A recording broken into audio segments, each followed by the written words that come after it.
Madame Lou a acheté son iPhone 6S pendant les vacances nationales. Et parmi les couleurs proposées, elle a opté pour le nouveau modèle en or rose.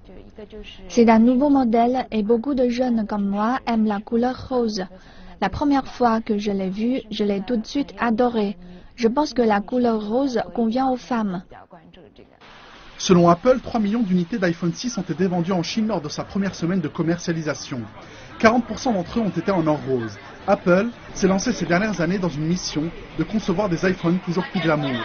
Les précédents modèles étant disponibles en or et son modèle plus accessible, le 5C, est disponible dans plusieurs couleurs. Les analystes indiquent que c'est une stratégie d'Apple pour mieux cibler ses clients asiatiques.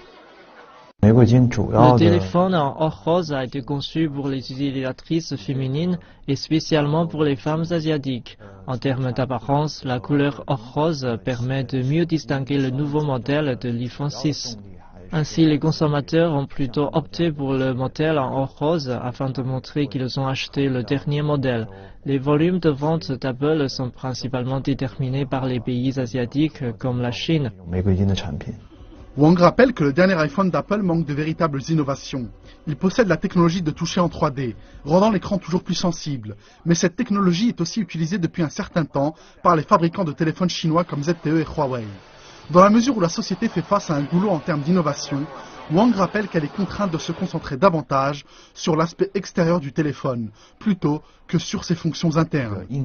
Apple n'a plus trop de marge de manœuvre pour améliorer ses fonctions. Par exemple, le processeur central a été amélioré de seulement un niveau et les pixels de sa caméra sont passés de 8 à 12 millions seulement. Il y aura encore un peu plus d'amélioration l'année prochaine, mais la plupart des fonctions perdent progressivement de leurs attraits. La société doit trouver une nouvelle voie d'innovation en termes de matériaux et de couleurs afin d'attirer toujours plus de consommateurs.